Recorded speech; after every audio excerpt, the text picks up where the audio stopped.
getting my bearings. Well, sort of.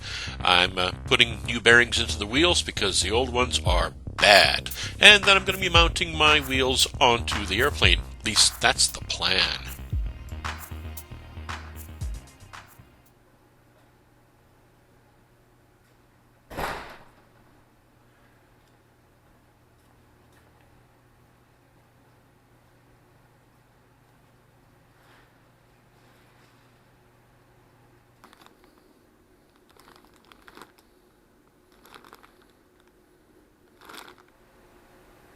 Oh, hi there. We're back. Yeah, we're back here at the hangar. Last week I let you know that I removed the tires off of my airplane, and here they are, laying out here. And the bearings were bad. Oh boy, were they bad. As a matter of fact, they were so bad that some of them didn't even spin. So I had to pop them out and get some new bearings, wheel bearings. Okay, not my bearings in life, but wheel bearings. So popping the bearings out of these wheels is actually very simple. If in case anybody's wondering, and I'll show you how I did that. If you've got to do it on yours, and after doing this, I would have to strongly recommend that if you have a set of floats on your planes that have retractable gears and what have you, that you pull the wheels off every year, nose wheel and in the floats. Check the bearings, because my God, these were bad. And by the amount of corrosion and everything else, they had been bad for quite a while. Now they do get soaked in water all the time. It's a float plane. So make it an annual inspection thing to inspect your bearings and your brakes if you're not already doing that. I know this is all experimental, and people say, yeah, they're sealed bearings, they should be fine. And these are sealed bearings, but they ain't fine. Water did get into them, and they're very easy to remove, and they're very common bearings. So let me show you how I removed them. I'll be right back. Okay, I'm back. Two things. A center punch with a really big nose on it, not very pointy, it's very blunt, and a hammer. And what you got to do is you need to put the wheel on some 2x4s or something to hold it up, okay? Take your center punch, put it inside the top bearing, into the lower bearing, because there's two bearings on either side. Take that hammer and whack it hard, 1 or 2, 3 times. Go on the other side, whack it a couple times, and what will happen is that bearing will come that way, and that way, and that way, and drop out. Very simple. Flip the tire over, do it again, and the bearings come out. Not hard at all, so don't be afraid it will knock them out. That's true for the main landing gear as well as the nose gears. Just knock them out. When you're propping this up on something, make it a piece of lumber. Don't prop it up on a piece of steel, because you are hammering on it, and you don't want to dent the rims or anything else, and the wood will, more than solid enough. Putting these things back in is actually going to be very simple. Essentially, reinserting these bearings is just a matter of, well, put the bearing on top, tap them in. Now when you tap in your bearings, make sure that you are only striking the outside ring, not the inside ring, or of course that plastic bearing. So in order to do that, you a socket out of your socket set that fits around there. Lay it down there and tap it in, and away she goes. Simple, done. I'm going to do that to mine, and I'm going to film it for you. So, yeah, today is Wheel Bearing Day, and I think that's the title. Today is Wheel Bearing Day. Follow along. Thanks for it. Oh, and while I'm talking about following along, right down there, is the subscribe and the like button. Hit the like button. Subscribe if you haven't, and make a comment. Any comment. Just say hi. That's all I need to know, is that, hey, that you watched it and you said hello. And I appreciate that. I do read all the comments, like I said. So, on with the work. So, less verbiage and yak on my part, more doings. So I'm going to be doings now. So, follow along. Oh, one more thing, and I'll cover that in a minute. Be right back. Okay, had to take my jacket off because it's getting warm in here now.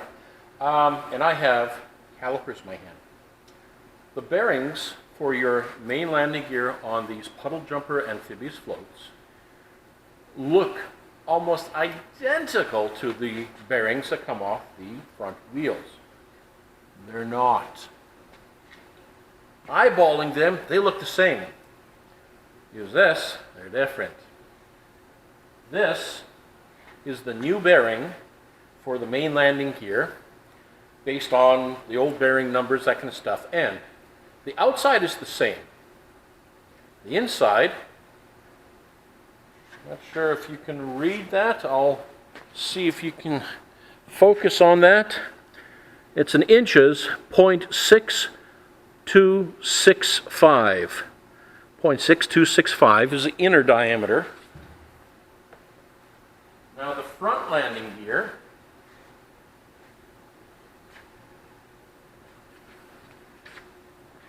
let's do this, and that reads 0.6325. 0.6325. Small difference, but it makes a difference. Because the shaft that goes through the main landing gear and the front landing gear are just slightly different. So, if you're going to be replacing your bearings, make sure you get the right ones. Now, I'm going to just show you, these are the bearings that I purchased at the bearing supply company locally. They're manufactured by RBL, Ball and Roller Bearings. And let me go behind the camera here and see if this focuses. I think it does. For the main landing gear, their part number is a 6202-10-2RS and a space and a C3. So, that's, oh, is that an R or is it a P? Well, the printing of this thing is horrible. It's an RS. Okay. That's for the main landing gear. The front landing gear, part number is 6202-16-2RSC3. So it's a little different. And that's the inside ring diameter. So if you are going to be changing the bearings on your puddle jumper floats because the bearings are going bad, and your annual showed them up there, remember they're two different sizes of bearings even though they look so close, very close. One of the other things I'm going to do is I got to clean those shafts that the wheels go onto. That's why I've got, where is it? There we go. Green nylon pads, because it won't, I'm not going to use sandpaper. Green nylon pads and some cleaning compound to get the grease and rust and anything else off there, make it nice and clean. And then this is a retaining compound, Loctite 609 retaining compound. Use a couple of drops on it on the shaft where the bearing slides into it, okay? On that shaft, and what happens is that when it cures, it makes the inside ring stick to the shaft. Okay? Even though it's a very close fit, quite snug, it's not perfect. There's no way to lock it down. There's no adjustments. You're simply putting washers and lock pins on the outside of the shaft, so the inner bearing race could spin if the bearings get tight. So by putting this Loctite 609, it's expensive by the way, this cost me like $24 Canadian. It's a little pricey. But you put a couple drops on there when you're assembling it, and after you've cleaned it and it's completely degreased and everything else, and let it cure, and that should lock that inner race of the bearing onto that shaft so that it doesn't spin and mar and scar and gall the shaft. So yeah, it doesn't say anywhere for me to do that. I just don't like not being able to use a set screw or a lock screw of some sort, or some sort of compression to hold that in place. So since there's nothing, since it's just floating and sitting on that shaft, I figure, hey, a couple of drops of this, which basically glues that bearing onto it. Now it's not so tight that you can't remove the bearing, okay? It doesn't turn into concrete or doesn't glue it permanently. It does make it removable, but it's going to be a bit of a struggle. You got to really pull on it to get it out, which is what I want. I don't want that inner race to spin. Every year, I got to pull these wheels off, clean it all up again, check those bearings, and go ahead with it. Now these bearings,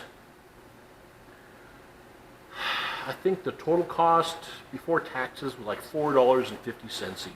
They're the same price for both bearings, both main landing gear and the nose wheel. And you've got 8 for the main landing gear and 8 for the nose wheel. So you've got 2 wheels, bearing on either side for the main landing gear, and 2 wheels in the front. For like 30 bucks, people, just, I might be one of the things where my annual consists of not inspecting bearings, but pop the bearing out, pop a new one in. You know, we'll see.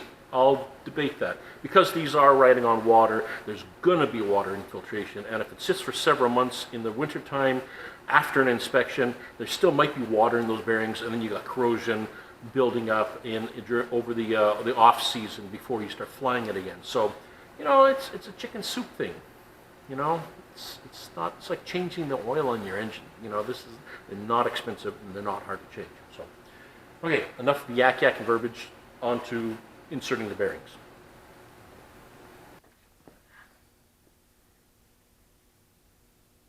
Okay, this is just me being a little silly. I'm cleaning out the rims. What you see here is rust and actually oil from the bearings that leaked out and got it dirty. So this one's already filthy. I'm just using some cleaning wipes, nothing special. We don't have running water in the hangar, so we have to make do with what we got. But here's a nice clean one. Let's get this cleaned up. Ugh. Actually, let's get the bearing race cleaned too. On both sides. Clean inside there. Oh, well, it sure did get dirty.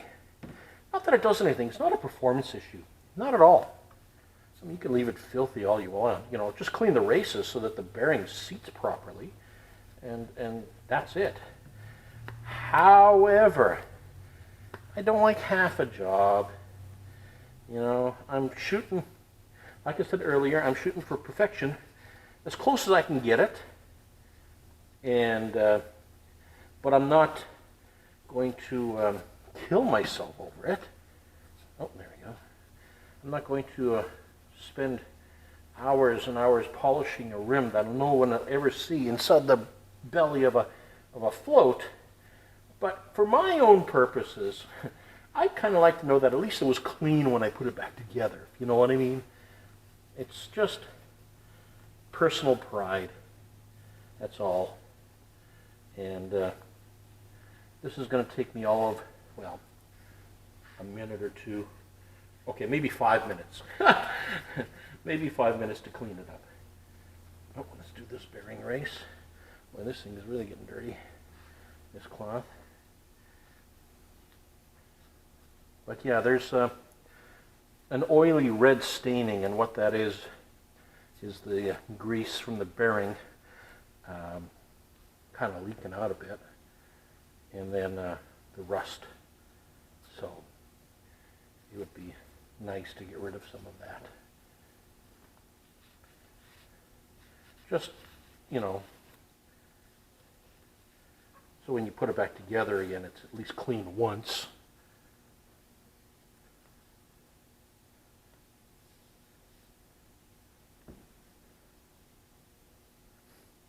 Okay, that's pretty good. Well, what I should show you, one of the bearings that I pulled out, not sure if this is going to show up on camera, but I cleaned it, and you noticed it's blisters. It's got blisters all over here. And this bearing almost, well, it doesn't really move at all.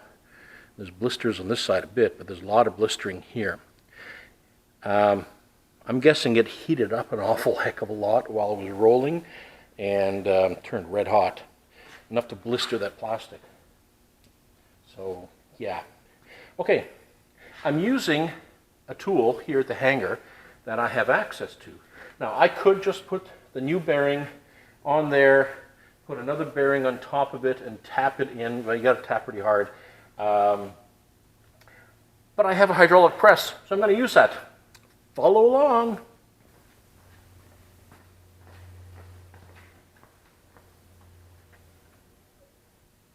Okay.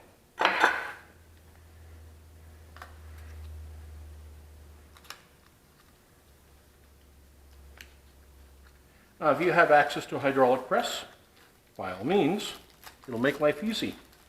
If not, like I say, you can tap them in. But pressing them in, I feel, is just a little better. So, let's see if we get this just straight and centered. This is exactly the diameter I need. Center that, turn the power on. Yeah, this is an old school. Now, I just push this little lever, and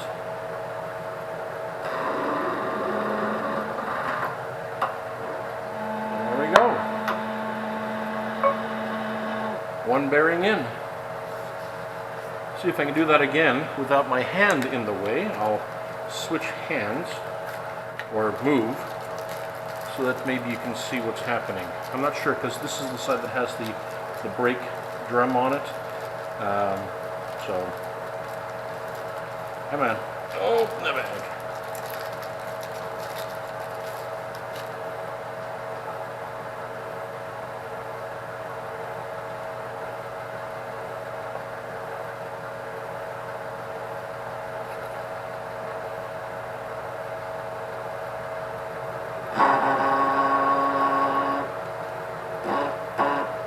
See if I can do it without holding on to this thing, and hopefully we'll see in the editing whether this gets caught on the camera, that it gets, oh, no, we're okay. No, I'm going to recenter it. There we go. There we go. Done. And that's it. So we track this all the way. Doesn't take a lot of pressure on the hydraulic press. You don't need a really big hydraulic press to do this, but there we go. Bearing is in, and they're smooth. Oh, buttery smooth. Oh, it's so nice compared to the other ones. And that's how I insert the bearings. I'm going to do the same thing to the front wheel, and the front wheel is steel, and but essentially it's the same thing. I'm just going to press some bearings in. No sense boring you on that. I'm going to try to keep this video short. I'll come back when I've got the wheels mounted and close off. So, be right back.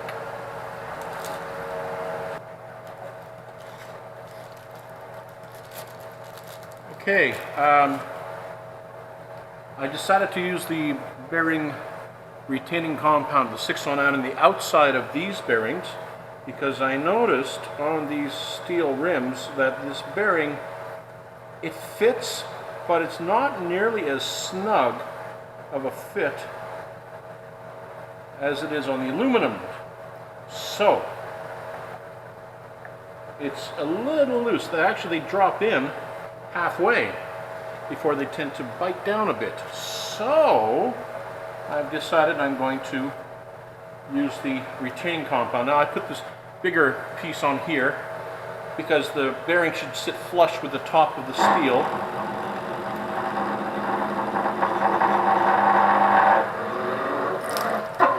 There we go.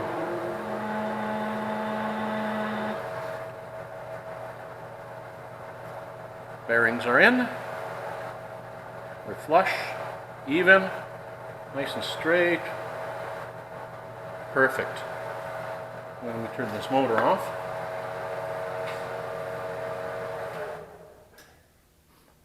And that's how I do the front wheels. Now, if you don't have the hydraulic, electrically powered, oh boy, whiz-bang, amazing thing that I've got, well, one of those with a hand pump, yeah, it's just a hydraulic press.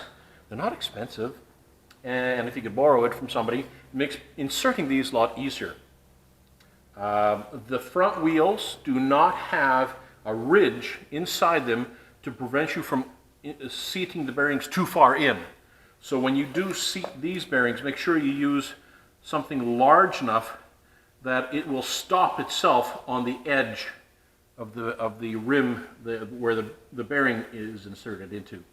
So you don't want to push the bearing deeper, okay? You just want it flush. And again, I elected to put some of this on there.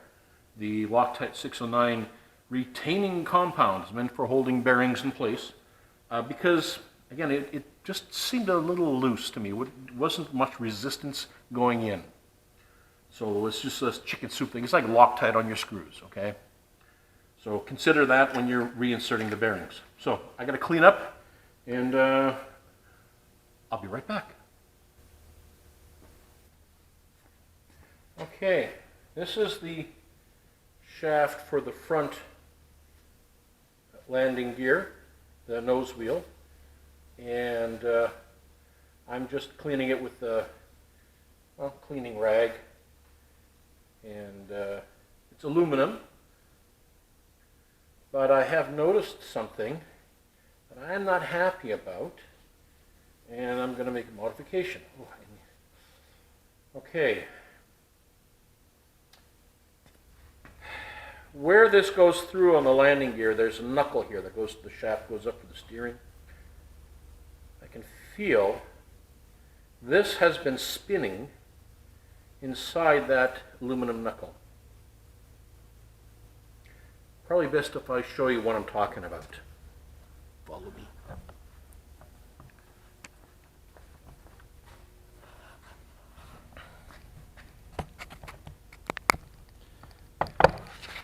Okay, this is where it slides into. Am I in frame? Oh, right there. Okay, then you got wheels on either side for the landing gear. It spins.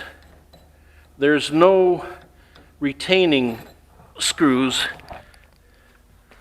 or anything to lock this in place so it doesn't spin.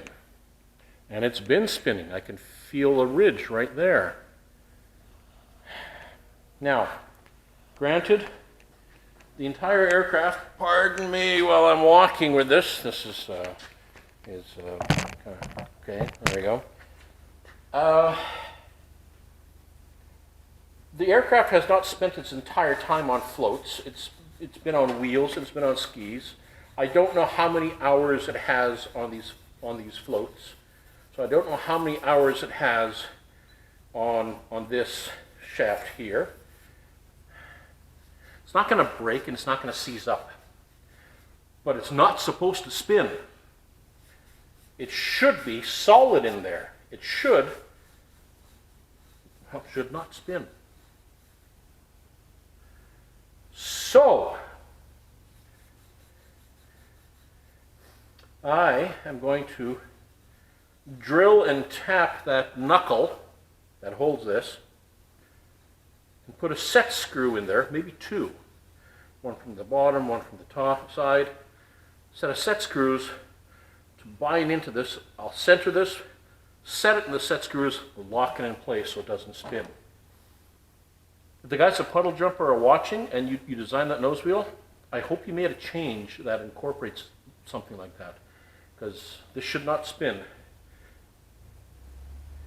You can't quite see it, but you can feel the ridge right there and there where it was spinning. And it's not supposed to spin. And it's probably spinning because the bearing seized up. So, yeah, not something I expected to address and repair, but hey, that's why I'm doing what I'm doing. Let's get this clean, and start at that. So before I assemble anything, I got to rectify that issue. Now, do I have my tap and die set here? I don't think I do. I'll be right back. Okay, I'm back. No, I don't have the tap and die set here.